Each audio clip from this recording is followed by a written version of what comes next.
साल की शुरुआत हमेशा एक झूठ से होती है। Happy new year.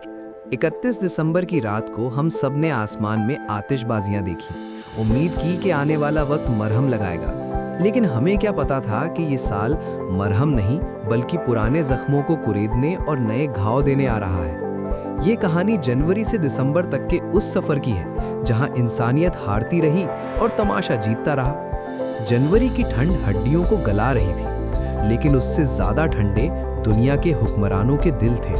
गाजा और यूक्रेन के मलबे में दबे बच्चों की चीखें कोहरे में दब गईं। हम अपनी रजाई में दुबक कर सोशल मीडिया पर वॉर की वीडियो ऐसे देख रहे थे जैसे कोई नेटफ्लिक्स की सीरीज हो। जापान में धरती हिली, लोग मरे, लेकिन दुनिया अपनी रफ्तार से चलती रही। फरवरी आते आते हमें आदत पड़ गई थी, लाशें अब सिर्फ आंकड़े थीं। मार्च में जब गर्मी ने दस्तक दी तो भारत का सिलिकॉन वैली यानी बेंगलुरु प्यासा मर रहा था। नल सूखे थे और अमीर लोग टैंकरों के पीछे भाग रहे थे। ये चेतावनी थी कि अगला विश्व युद्ध पानी के लिए होगा।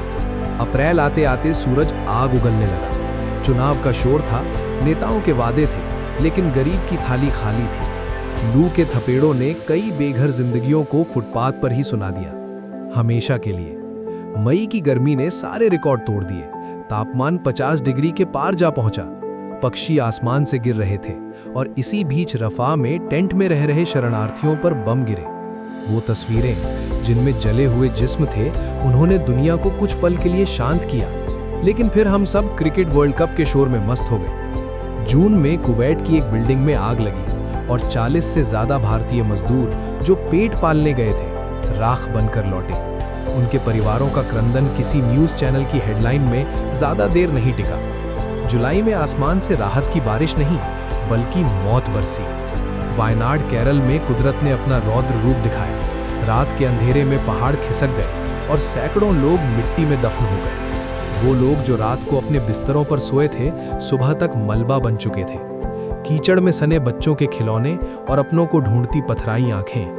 जुलाई ने हमें बताया कि प्रकृति के आगे हम कितने लाचार हैं। अगस्त, आज़ादी का महीना, लेकिन 9 अगस्त की रात कोलकाता के आरजी कर अस्पताल में जो हुआ, उसने आज़ादी शब्द को ही मैला कर दिया।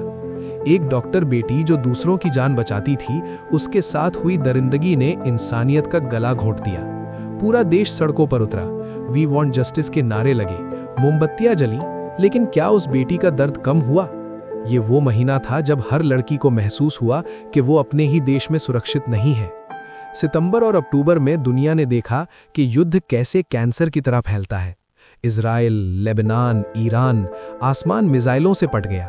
जहां रोशनी होनी चाहिए थी, वहां धमाकों की चमक थी।